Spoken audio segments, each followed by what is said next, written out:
আর এই মিস্টার তোমার কি হয়? বয়ফ্রেন্ড? বলতে পারো, আমরাই তো। পাতা পাভেলের চোখ বড় বড় হয়ে যায়। পাতা বড় হলেও প্রথমে কেউ দেখলে মনে হবে সবে কলেজে ভর্তি হয়েছে এমন। অনেকেই আছে যাদের চেহারা বাচ্চা টাইপ, সেরকম। তাই তো স্কুলে শাড়ি পরা যেন একটু বড় লাগে। আর পাভেল অনার্স সেকেন্ড ইয়ারে, গালে খোঁচা খোঁচা দাড়ি গজিয়েছে, যুবক ভাবটা ছেড়ে পুরুষ পুরুষ ভাইব এসেছে সদ্য। দুজনের চেহারায়ও মিল নেই, তাই যে কারো মনে এই ভাবনা আসা দোষের কিছু না। আর আজকাল ছেলে মেয়ে ঘুরেই জোড়া জোড়া। অরুণ ও ভোর তীক্ষ্ণ নজরে তার দিকে তাকিয়ে আছে, যেন পাতা পাভেল কোনো আসামি। পাতা পলক ঝাপটিয়ে বলে, ফিরুল্লাহ স্যার, ভাই স্যার, ভাই হয় আমার আপন ছোট ভাই। পাভেল তিনটি আঙ্গুল উঁচিয়ে বলে। 3 বছরের ছোট আমি। শুভ ইতস্তত বোধ করে। ছিছি, কি ভেবেছিল সে? সরি পাতা, আসলে তোমারও তো কেয়ার করছিল তো, তাই। কিছু মনে করো না তোমরা। It's okay. পাতা পাভেল একসঙ্গে বলে ওঠে। দুপাশে নীরবতা, কে কি বলবে খুঁজে পাচ্ছে না। পাতা বেশ অস্বস্তিতে পড়ে যায়। এই কোন মুসিবতে পড়ল সে? এখান থেকে যত জলদি কেটে পড়তে হবে, নইলে এদের সামনে মান সম্মানের ফালুদা হয়ে যাবে। পাভেল বোনের অস্বস্তি বুঝতে পেরে বলে। আমরা যাই তাহলে। আপু চল, তাড়াতাড়ি ফিরতে হবে তো। পাতা মনে মনে ভাইয়ের বুদ্ধির ঢের প্রশংসা করে বলে। হ্যাঁ চল, ভোর আসি কেমন? ভালো থেকো, কাল স্কুলে দেখা হবে। স্যার আসি। পাতা অরুণকে কিছু বলে না। কি বলবে? এই আগাগোড়া অ্যাটিটিউডে ভরা না কুচু লোককে কি বলবে? ছেলের কাণ্ডে সে ব্যথা পেল, অথচ তাকে সৌজন্যের খাতিরেও কিছু বলল না। হাই হ্যালো সরিটুকু চলে যাওয়ার জন্য পা বাড়াতেই ভোর তাদের ফাঁসিয়ে দেয়, বলে, মিস আপ্রিনাস খেলনা কিনতে এসেছেন? কই খেলনা? আমিও খেলনা কিনবো, আমাকে চুজ করে দিবেন একটু, প্লিজ প্লিজ প্লিজ। পাতা ফেসে গেছে। পাতার এখন ফ্লোরে গড়াগড়ি খেয়ে কাঁদতে ইচ্ছা করছে। পাভেল বোনের দিকে অসহায় চোখে চায়। আসলে আমাদের জলদি যেতে হবে, মা বলেছে। সরি ভোর। ভোরের উজ্জ্বল মুখটা মলিন হয়ে যায়। অরুণ চুপচাপ ছেলেকে কোলে নিয়ে দাঁড়িয়ে আছে।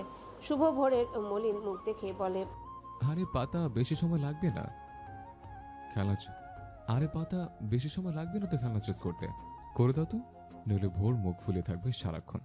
পাতা কি করবে ভেবে পায় না। মাথা নাড়িয়ে সায় জানালো। অরুণ শুভ ভোরকে নিয়ে খেলনা সামগ্রীর সামনে যায়। ভোর বাবার কোল থেকে নেমে পাতার হাত ধরে সামনে এনে দাঁড় করিয়ে বলে, আপনি কোন খেলনা কিনেছেন মিস? আমিও সেটাই নেব। পাতা একদম গুটিয়ে যায়। কি বলবে সে? সে তো কোনো খেলনা কেনেইনি এত চড়া প্রাইস দেখে। কিনি তো নি এখনো। তাহলে চলে যাচ্ছিলেন কেন? কিনবেন না? আচ্ছা, কার জন্য খেলনা কিনবেন? ইস, এই ছেলে দেখি একদম হাত পা বেঁধে পিছনে লেগেছে। পাভেল বোনকে বাঁচিয়ে দিতে বলে, আমাদের বোনের মেয়ে রুম্পার জন্য কিনতে এসেছিলাম। আপুর কিছু পছন্দ হচ্ছিল না। রুম্পা খুব ছোট, এখানে সব বড় বড় খেলনা, তো তাই। ভোর বুঝদার ভঙ্গিতে মাথা নাড়ায়। অরুণ স্বভাবসুলভ গম্ভীর মুখে বুকে হাত গুজে সব পর্যবেক্ষণ করছে। শুভ পাভেলের কথায় হেসে বলে, আচ্ছা, এই ব্যাপার। ভোর, তুমিও বেবির জন্য পছন্দ করে দাও, আর পাতা তোমাকে দেবে। Equal equal. ভোর খুশি হয়। পাতাকে খেলনা চুজ করতে বলে। পাতা অনেকগুলো খেলনা নেড়ে চেড়ে দেখে একটা রেলগাড়ির প্যাকেট চুজ করে। বড় রেল, ছোট ছোট কামরা বা কেবিন আলাদা আলাদা করে রাখা প্যাকেটের ভিতর, আর চালানোর জন্য রেলের রাস্তাও আছে। ভোরকে সেটা দিলে ভোর খুশি হয়ে পাতার গালে চুমু এঁকে ধন্যবাদ জানায়। অরুণ চোখ ছোট ছোট করে তাকিয়ে ভোরের কাণ্ড দেখছে। বাহ, ছেলেটা এই পাতা পাহাড়ের বেশ ভক্ত। শুভ বলে, এবার ভোর চুজ করো বেবির জন্য। ভোর খানিকটা ভেবে রেলগাড়ির প্যাকেটটা অরুণের কাছে দিয়ে কর্নারে টেডি স্টোরের কাছে গিয়ে পিঙ্ক কালারের ছোট সাইজের টেডি এনে পাতার হাতে দিয়ে বলে, বাবুকে এটা দিন, অবশ্যই পছন্দ হবে। পাতা হাতে নেয়। টেডির গলায় প্রাইজের লোগো দেখে আর চোখে 1500 টাকা। এই ছোট্ট টেডির দাম এত? এর থেকে ভালো 99-এ কম দামে কেনা টেডি। কিন্তু তার কিছুই করার নেই। অরুণ ভোরকে বলে আরও কিছু নেবে কিনা। ভোর না করে। পাতা এর ফাঁকে পাভেলের কাছ থেকে চুপিসারে কিছু টাকা নিয়ে তার ব্যাগে রাখে। তারা কাউন্টারে যায় বিল পেমেন্ট করতে। সেখানে একটা অল্প বয়সী মেয়ে বসে আছে। অরুণ টয় দুটো তাকে দিলে মেয়েটি বলে, 4000 টাকা sir, cash or card? Arun card বের করতে নিলে পাতা ঝট করে সামনে গিয়ে ক্যাশ দেয়। মেয়েটা মুচকি এসে বিল নিয়ে রিসিভ দেয়। অরুণ পাতার আকস্মিক কাজে হতবাক। আমি দিছিলাম তো, আপনি কেন দিলেন? পাতা রিসিপ্টটা নিয়ে বলে, এমনি কেন, কোনো সমস্যা? দিতে পারি না। অরুণ কাউন্টারের মেয়েটিকে ওনারটা ফেরত দিন, আমি কার্ড দিচ্ছি। বলে। পাতা না না করে বলে, আশ্চর্য, ফেরত দেবে কেন? আপনি দেবেন না। আর মিস্টার ভোরের আব্বু, ওটা আমার তরফ থেকে ভোরের জন্য ছোট্ট গিফট, তাই আমি দিয়েছি। চলুন সবাই। অরুণ কিছু বলে না। ভোরের হাত ধরে সামনে হাঁটতে থাকে পাতা, পাভেল, শুভ তাদের পিছু পিছু। পাতা একটু ঘাবড়ে যায়। বিল পে করায় লোকটা ইগো হার্ট হলো না তো? হতেও পারে, হু নোস। একটু এগিয়ে গিয়ে শুভ অরুণকে বলে, ভাই চল আইসক্রিম পার্লারে যাই, গরমে ঠান্ডা হয়ে আসে। পাতা বাড়ি যাওয়ার তাড়া দিয়ে বলে, আপনারা যান, আমাদের যেতে হবে না। ভোর পিছনে ঘুরে বলে, প্লিজ মিস, চলুন, বেশি সময় লাগবে না। পাতা এগিয়ে এসে ভোরের মাথায় হাত বুলিয়ে বলে, আপনারা যান, আমাদের যেতে হবে এখন, আজ না অন্য দিন। রাগ করে না ভোর, আমরা যাই, না হলে বাড়ির লোক বকা দেবে তো। আসি, আপনারা সবাই ভালো থাকবেন। বলে বিদায় জানিয়ে ভাইয়ের হাত ধরে বেরিয়ে আসে। ভোরদের কাটিয়ে বেশ দূরে চলে আসে। সেখান থেকে শপিং মলের গেট ধরে বাইরে বের হতে নিলে পেছন থেকে ভোর ডাক দেয় পাতাকে। পাতা পেছনে ঘুরে ভোরকে দেখে অবাক হয়ে বলে, তুমি এখানে? তোমরা সবাই না আইসক্রিম খেতে গেলে? তোমার আব্বু কই? দেখছি না যে একা এসেছো। ভোর মিষ্টি এসে পাতার দিকে টিস্যু বাড়িয়ে দেয়। পাতার ভ্রু কুচকে যায়। টিস্যু দিচ্ছে কেন? আমি টিস্যু দিয়ে কি করব? ভোর মিষ্টি হেসে বলল, আপনি ঘেমে আছেন, টিস্যু দিয়ে মুখ মুছে নিন মিস। তুমি টিস্যু দিতে এত দূর এসেছো? তোমার বাবা জানলে বকবে তো। বলেই টিস্যু হাতে নেয়। নিলেই বুঝতে পারে শুধু টিস্যু না, টিস্যু তো শো অফ। সেই টিস্যু পেপার খুলে দেখে 1000 টাকার কয়েকটা নোট মোড়ানো। পাতা বিস্ময়ে ভোরের দিকে চায়, কিন্তু ভোর সেখানে থাকলে তো। পাভেল বলে, চলে গেল বিচ্ছুটা। পাতা টাকা হাতে পুনরায় ভিতরে ঢুকে আশেপাশে তাকিয়ে ভোরকে খুঁজে।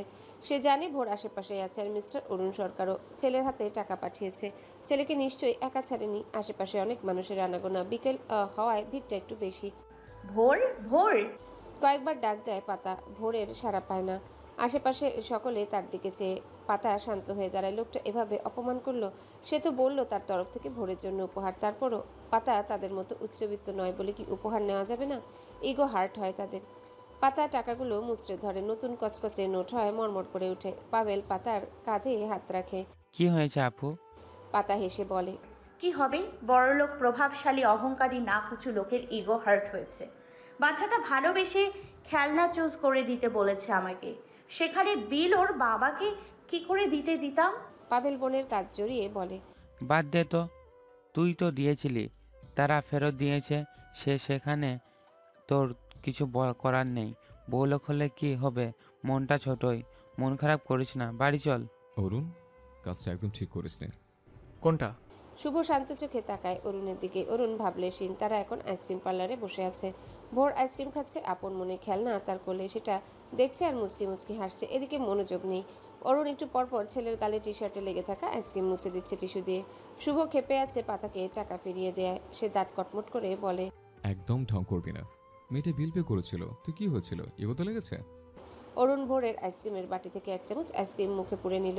ভোর হেসে আরেক চামচ তার মুখে দেয়। অরুণ খানিকটা হেসে ছেলের মাথায় হাত বুলিয়ে শুভর উদ্দেশ্যে বলে, মেয়েটার কাছে অত টাকা ছিল না, ভাইয়ের কাছে টাকা নিয়ে বিল পে করেছে। মেয়েটা মনে হয় জীবনের নিজের জন্য 1000 টাকার কিছু কিনেনি। আমার ছেলের জন্য 4000 খরচ করবে, সেটা কি করে হতে দিই? মিডল ক্লাসরা 4000 টাকা অনেক কষ্টে ইনকাম করে ভাই। শুভ দীর্ঘশ্বাস ফেলে বলে, সেটাই তো, কত কষ্টের টাকা তোর। ভোরকে ভালোবাসে, মনে মায়া কাজ করে বলে বিল পে করেছিল। বলেওছে পাতার তরফ থেকে ছোট্ট গিফট। তারপরে ফেরত দেওয়া একদম ঠিক হয়নি। মেয়েটা কষ্ট পেয়েছে। এই টপিক বাদ দে তো। বাদ দেবো মানে? আমার ছাত্রীকে অপমান করেছিস তুই। আবার তোমরা ঝগড়া করছো কেন? ঝগড়া করছি না, তোমার আব্বুকে বকছে। একজনকে কষ্ট দিয়েছে তো তাই। ভোর বাবার দিকে চায়। অরুণ শুভকে চোখ রাঙানি দেয়। গধূলি লগ্ন। নীল দিগন্ত আবছা লালিমায় চেয়ে আছে। দিগন্ত জুড়ে ছকরা ছকরা কালো মেঘ মল্লার ছড়িয়ে আছে। যেন কোনো ছোট বাচ্চা ক্যানভাসে কালি ফেলে নষ্ট করে দিয়েছে। মৃদু বাতাসে গাছের পাতা নড়ছে অল্প স্বল্প। সারি সারি সবুজ শ্যামল ধানের চারা দুলছে এলোমেলো। ফড়িং সে বাতাসে ডানা মেলে এদিক ওদিকে উড়ে বেড়াচ্ছে, কখনো শীষের আগায় বসছে। শুকনো ধান ক্ষেতের আড়ালে ব্যাঙ ঘাপটি মেরে বসে সুযোগ পেলে লাফ দিয়ে জিভ বের করে ফড়িং মুখে পুড়ে নিচ্ছে। চিল অনেকটাই নিচ দিয়ে উড়ে বেড়াতে থাকে। বিভিন্ন পাখির দল উড়ে উড়ে নিজস্ব নিরে ফিরে চলেছে। পাতাও নিজের বাড়ি ফেরে। নিজের বাড়ি। মেয়েদের কি আদতে নিজের বাড়ি থাকে? স্বামীর বাড়ি, বাপের বাড়িই তো। আর পাতার ক্ষেত্রে বাবার বাড়িও বলাও সাজে না হয়তো। পাতা স্কুটি উঠে সিঁড়ির কাছে রেখে দরজা খটখটায়। পাভেলকে বাস স্টপে যে নামিয়ে দিয়ে সে বাড়ি এসেছে। কেউ দরজা খুলছে না, তাই পাতা খানিকটা বিরক্ত হয়ে জোরে জোরে থাপ্পড় লাগায় দরজায়। এতে কাজ হয়, দরজা খুলে যায়। পাতা দরজা ঠেলে ভেতরে ঢুকে। লুকমান রুম্পাকে কোলে নিয়ে দরজার পাশে দাঁড়িয়ে। এত দেরি হলো যে? আর পাবেলকে নিয়ে আসতি? পাতা ক্লান্ত মুখে কষ্টে হাসি ফুটিয়ে বলে, বললাম আসলো না। আর রুম্পার জন্য এইটা কিনতে দেরি হলো খালামণি। দেখো তোমার জন্য কি এনেছি, পছন্দ হয়েছে তোমার? ছোট্ট রুম্পা 1 বছর 2-3 মাস হবে, হাঁটা শেখেনি। 2-1 বুলি বলে, এই যেমন বাবা, মা, বুবু ইত্যাদি। পাতার হাতে পুতুল দেখে হেসে হাততালি দিয়ে হাত বাড়িয়ে পুতুল চায়। পাতা দেয় না, তার গাল টিপে বলে, দিব আগে, পাপ্পা দাও, পাপ্পা দিলে দিব, নইলে দিব না। পুতুল না দেয় ছোট্ট রুম্পার মুখ কাদো কাদো হয়ে যায়। পাতার কথা কিছু না বুঝে ঠোঁট উল্টে কেঁদে দেয়। লুবমান হেসে বলে, এই পাতা, আমার মামাটাকে কাঁদাচ্ছিস কেন? দিয়ে দে বলছি, নইলে বকা দেবো কিন্তু। বাবা তুমি কেঁদো না তো, খালামুনিকে বকা দেবো। পাতা হেসে টেডি তার হাতে দেয়, ব্যাস কান্না শেষ। টেডি নিয়ে পিটপিট করে দেখতে থাকে। পাতা যা ফ্রেশ হয়ে নে, কি গরম পড়েছে, তোর মুখ লাল হয়ে গেছে। পাতা ছোট রুম্পার গালে চুমু দিয়ে বলে, যাচ্ছি, তবে মনে রাখিস এসে কিন্তু আমি কোলে নিব। লুবমান মাথা নাড়ে। ছোট্ট রুম্পা সবার আদরের, এ বাড়িতে এলে কোলে কোলেই থাকে সারাক্ষণ। পাতা রুমে যেতে নিয়ে ঘাড় ঘুরিয়ে লুবমানকে জিজ্ঞাসা করে, লতা আপু কোথায়? ঘরেই কেন? কিছু না। বলেই রুমে যায়। উফ, যে গরম পড়েছে না, গোসল না করলেই নয়। কিন্তু এই ভর সন্ধ্যায় ঠান্ডা না লেগে যায়? লাগলে কি করার, এখন গোসল না করলে সে হিট স্ট্রোক করবে বোধহয়। পাতা চলে গেলে লুবমান ভাগ্নিকে কোলে নিয়ে ড্রয়িং রুমে সোফায় বসে টিভি অন করে। বসার সাথে সাথে রুম্পা তার মামাকে ভিজিয়ে দেয়। লুবমান গরম কিছু অনুভব করে রুম্পাকে উপরে তুলতেই বুঝতে পারে ভাগ্নি ইউরিন ত্যাগ করেছে। লতা আপু, আপুরে জলদি আয়, তোর মেয়ে আমায় গোসল করিয়ে দিল রে। লতা নিজের রুমে ছেলেকে বকছে কথা না শোনার জন্য। লতার স্বামী রাতুল এক মাল্টিন্যাশনাল কোম্পানিতে চাকরি করে। লতা নিজেও একজন হাই স্কুল টিচার, সাথে 2 বাচ্চার জননী। বড় ছেলে লাবিব ক্লাস 3-তে পড়ে, আর মেয়েটা 1 বছরের। 32 বছর বয়সী লতাকে দেখলে বিশ্বাসই করবে না তার বয়স 32, মনে হবে 25-26 হবে হয়তো। ওদের মা লাবণী আক্তারকেও দেখে বোঝার অবকাশ নেই বয়স্ক সে, জিনগত বৈশিষ্ট্যের একটি। লতা পাতার মধ্যে লতা দেখতে শুনতে ভালো গুণী মেয়ে, রাধা বাড়া সব তার নখদর্পণে, সাথে মেধাবীও। লতা ছোট ভাইয়ের চেঁচামেচি শুনে লাবিবকে চোখ রাঙিয়ে বাইরে বেরিয়ে আসে। ড্রয়িং রুমে রুম্পাকে উঁচু করে ধরে রাখায় লুবমানকে ঝাড়ি মেরে বলে, এক দ্বন্দ্ব রাখতে পারিস না। কেমন মামা হয়েছিস? এই বাচ্চাগুলো আমার হাড় মাংস জ্বালিয়ে খেলো, বড়টা কথা শুনবে না। এইটার আবার কি হয়েছে? আমার মাথা ফেটে যাচ্ছে এদের অত্যাচারে। লুবমান রুম্পাকে বোনের কোলে দিয়ে বলে, বাচ্চা মানুষ করা অত সোজা না আপু, আর তোর এত কিসের পেরেশানি? ওদের তো দুলাভাই সামলায়, ভাগ্য করে একটা জামাই পেয়েছিস, নইলে তোর যে রাগ, উঠতে বসতে ঝাঁটার বাড়ি পড়তো।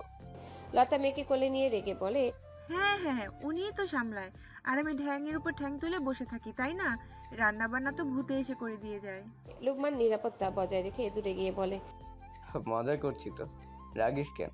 পাতা এসেছে, রুম্পার জন্য টেডি এনেছে, দেখ সুন্দর না? লতা একটু মেজাজি, রাখতে সময় লাগে না, আবার রাগ করতেও না। লুবমানের কথা শুনে সোফায় থাকা টেডির দিকে নজর যায়, দেখতেই ভালো লাগছে। ভালোই লাগছে। ও কখন এসেছে? আমার সাথে দেখা করলো না কেন? আরে আপু মাত্রই এলো, ঘিমে নে একাকার, তাই ফ্রেশ হতে বললাম। ও, তুই মামাকে চেঞ্জ করিয়ে দে, শীষ দিয়ে ভাসিয়ে দিয়েছে একেবারে। লতা মাথা নাড়িয়ে চলে যায়। পাতা গোসল সেরে রুম থেকে বেরিয়ে আসে ড্রয়িং রুমে। খুব খিদে পেয়েছে, তার সাথে মাথা ব্যথাও করছে। সকালে 2 পিস কেক আর দুপুরে অল্প একটু খিচুড়ি মুখে দিয়েছিল। ভোর একটু খেয়েছে, বাকিটুকু বাটিতেই আছে, নষ্ট হয়ে গেছে বোধহয়। মায়ের অগোচরে ফেলে দিতে হবে, নইলে কপালে শনি আছে। পাতা ড্রয়িং রুমে এসে দেখে লতা নিচে ফ্লোরে বসে আর লাবণী সোফায় বসে লতার মাথায় তেল দিয়ে দিচ্ছে। টিভিতে সিরিয়াল চলছে মায়ের পছন্দের। লুবমান আর বাকিদের নজরে পড়ছে না। আব্বু কি আসেনি কাচারি থেকে? সে সামনের সিঙ্গেল সোফায় বসে বলে, কেমন আছো লতাপু? লতা পাতাকে দেখে হেসে বলে, আছি কোনো রকম। তুই কেমন আছিস? বা, স্বাস্থ্যের একটু উন্নত হয়েছে মনে হয়, এখন বেশি রোগা পাতলা লাগে না। আগে তো মনে হতো স্কেলেটন হেঁটে যাচ্ছে। পাতা হেসে বলে, তো রোগা ছিলাম না। লাবিব কোথায়? রুম্পা দুলাভাই আসেনি? লাবিব, রুম্পা আব্বুর ভাইয়াদের সাথে বাজারে গেল একটু আগে। আইসক্রিম খাবে বায়না করেছিল আব্বুর কাছে, তোর দুলাভাইকে নিয়ে আসেনি। আসলেই বাড়ি চলো বাড়ি চলো বলে ঘ্যান ঘ্যান করবে, তাই বলেছি আমরা যাই, তুমি কয়দিন পরে গিয়ে নিয়ে এসো আমাদের। ও, পাতার পেটের ভিতর গুড়গুড় শব্দ হচ্ছে খিদের তাড়নায়। এখন মাকে কি বলবে কিছু খেতে দিতে? এখন বললেও উঠবে না, বলবে পারবো না, বেড়ে নিয়ে খা। ঝি নয় বাড়ির যে সবার হুকুম খাটবো। তাই পাতা বলল না, উঠে নিজেই কিচেনের দিকে অগ্রসর হয়। র‍্যাক খুলে হাঁড়িতে ভাত খুঁজে নেই তো। ফ্রিজ খুলে দেখে সেখানেও নেই, শুধু অল্প মাংসের তরকারি আর দই। দই পাতার পছন্দ নয়। পাতা ড্রয়িং রুমে গিয়ে লাবণী আক্তারকে জিজ্ঞাসা করে, আম্মু ভাত নেই, ক্ষুধা লাগছে। ছিল, লতার আব্বু একটু আগেই খেলো, আর নেই। দুপুরে খিচুড়ি খাসনি? পাতা আমতা আমতা করে বলে, খেয়েছি, খিচুড়ি খেয়ে মন ভরে। বলো। একটু ধৈর্য ধর, লতার মাথায় তেল দিয়ে রান্না বসাবো। আম আছে ফ্রিজে, কেটে খা একটা, লতা এনেছে। লতার মাথায় তেল ঘষতে ঘষতে বলল লাবণী আক্তার। পাতা ইতস্তত বোধ করে মিনমিন করে বলে, মুড়ি নেই, আম দিয়ে খাই। লাবণী মেয়ের দিকে তাকিয়ে বলে, আছে, তবে লাবিব লতার আব্বু আম দিয়ে খাবে বলল। আমি আব্বুকে ফোন করে বলছি আসার সময় মুড়ি নিয়ে আসবে। আপু বলতে হবে না, আমি খাবো না মুড়ি, ভাত হলে ভাতই খাবো, আর অতটাও খিদে পাইনি। লতা তবুও ফোন দিতে নিলে পাতা ফোন নিয়ে নেয়। আপু বললাম তো ফোন দিও না। লতা হেসে উঠল। পাতাটা আব্বুকে সেই রকম ভয় পায় যেন আতিকুর ইসলাম বাঘ তাকে খেয়ে ফেলবে। পাতা সোফায় বসে গালে হাত দিয়ে সিরিয়ালে মনোযোগ দিল। লতা পাতার দিকে যায়। এই তুই গোসল করে ভেজা চুল বেঁধে রাখিস কেন? এমনিতেই উকুন আছে তোর মাথায়, আরো হবে। পাতা গালে হাত সরিয়ে লতার দিকে তাকিয়ে বলে, ভেজা না, চুল ভেজাইনি। এই ভোর সন্ধ্যায় গোসল করলে ঠান্ডা লাগবে, তাই চুল ভেজাইনি। তাহলে ওটা গোসল হলো? পাতা দাঁত বের করে একটা বোকা হাসি দিল। একটা এখানে আয়, চুলে তেল দিবি, আমার হয়ে গেছে। পাতা মায়ের দিকে তাকায়। মা কি তাকে তেল দিয়ে দিবে? সে খুশি হয়ে বলল, ওড়না পাল্টে আসি, এটাতে তেল লেগে যাবে। বলেই দৌড়ে রুমে গিয়ে ওড়নাটা চেঞ্জ করে এসে দেখে মা নেই, চলে গেছে। লতা সোফায় বসে। সে লতাকে বলে, আম্মু কোথায়? তেল দিয়ে দেবে না? লতা বাটিতে তেল ঢালতে ঢালতে বলে, না, আমিই দিয়ে দিব, মা রান্না চড়াবে, আয় বস। পাতা মন খারাপ করে বসে পড়ে। মা দিলে ভালো হতো। মায়ের হাতের মালিশের মজাই আলাদা। মাথা ঠান্ডা হয়, ঘুম চলে আসে, অনেক ভালো লাগে তার। হাতে গোনা কয়েকবার তেল দিয়ে দিয়েছে লাবণী আক্তার, তাও অনেক জোরাজোরির পর। লতা তার মাথায় বিলি কেটে বলে, একা থাকিস তাও মাথায় উকুন হয় কিভাবে? হ্যাঁ। পাতা মলির হেসে বলে, একা থাকতে ভয় লাগে, তাই উকুনকে সঙ্গী হিসেবে রাখি। এত বড় হয়েছিস, এখনো একা থাকতে ভয় করে? অন্ধকারে ভয় লাগে। তুমি তো তোমার সাথে থাকতে দিতে না। একা একা রুমে অনেক ভয় করে। তোর ঘুমানোর অভ্যাস খুব বাজে। হাত পা তুলে দিস কখনো, আবার লাথিও দিস, তার উপরে লাইট জ্বালিয়ে রাখতে হয়। পাতা মুখ গোমরা করে নেয়। লাথি দেই না, আর লাইট জ্বালিয়ে রাখলে কি সমস্যা? অনেক সমস্যা, চোখে লাগে, ঘুম হয় না। আর তোর একা থাকতে হবে না, অন্ধকারেও ভয় কাটবে। পাতা ঘাড় ঘুরিয়ে হাসি মুখে বলে, কিভাবে? লতা তার মাথায় চাটি মেরে বলে, বিয়ে দিয়ে দিব তোকে, জামাইয়ের সাথে থাকবি, তার সাথে থাকলে অন্ধকারেও ভয় পাবি না। এখনো লাইট জ্বালিয়ে রাখবো, বুঝলে? ভালো, বোন জামাইয়ের ভালো হবে, রাতের কার্যক্রমে লাইটের আলোয় সবকিছু পরিষ্কার দেখতে পাবে। পাতা ঝট করে উঠে দাঁড়িয়ে লতার সামনে দাঁড়িয়ে তেলা চুলে খোপা বেঁধে বলে, কিছু তো লাজ রাখো, ছোট বোন হই তোমার। লতা চোখ টিপে দুষ্টু হেসে বলে, লজ্জার কি আছে, আমরাই তো। পাতা ঝুঁকে এসে লতার কানে কানে কিছু বলে হাসতে হাসতে চলে যায় রুমে। লতা চোখ গোল গোল করে টিভি সিনে তাকিয়ে থাকে। এই পাতা তো দেখি মেনি বিড়াল নয়। নিস্তব্ধ রজনী, চারিপাশ ঝিঝি পোকার ডাক, পাখির কলতারে মুখরিত। ঠান্ডা বাতাসে পরিবেশ কিছুটা স্বস্তিদায়ক। ব্যালকনির দরজা খোলা থাকায় অরুণদের বাড়ির আঙিনার গাছের বাগান থেকে মৃদু বাতাস ঢুকছে রুমের ভিতরে। ভোর ফ্লোরে বসে রেলগাড়ি চালাচ্ছে। ঝকঝক ঝকঝক শব্দ হচ্ছে, যেন সত্যিকারের ট্রেন চলছে। রেল তার লাইনে চড়ে পুরো পথ অতিক্রম করে আবারও পর্যায়ক্রমে ঘুরছে একই পথে। ভোর গালে হাত দিয়ে মুচকি হেসে সেটা দেখছে। অরুণ রুমে প্রবেশ করে ছেলেকে ভাবে বসে থাকতে দেখে তুলে নিয়ে বিছানায় বসায়। ভোর বিরক্ত হয় খানিকটা। আব্বু খেলছি তো আমি, ধ্যাত ভালো লাগে না, ডিস্টার্ব করো না তো। বলেই ভোর নামতে নিলে অরুণ তাকে নিজের কোলে বসিয়ে জড়িয়ে বলে, আব্বু অনেক খেলেছো, এখন স্টাডি টাইম। আজ বিকেলে টিউশন মিস দিয়েছি 2টো, হোমওয়ার্ক করতে হবে না? ভোর গাল ফুলিয়ে বলে, এত পড়ে কি হবে, পড়তে একটুও ভালো লাগে না। অরুণ ছেলের গালে চুমু দিয়ে বলে, আব্বু না পড়লে বড় হবে কিভাবে? তোমাকে পড়ে মানুষের মতো মানুষ হতে হবে। হ্যালো বন্ধুরা, পরবর্তী পার্ট খুব তাড়াতাড়ি আসবে, তো সবাই অপেক্ষায় থাকো। আর চ্যানেলটি যারা এখনো সাবস্ক্রাইব করোনি তারা পরবর্তী পার্ট দেখার জন্য চ্যানেলটি সাবস্ক্রাইব করে রেখো। ধন্যবাদ সবাইকে, আমাদের সাথেই থেকো।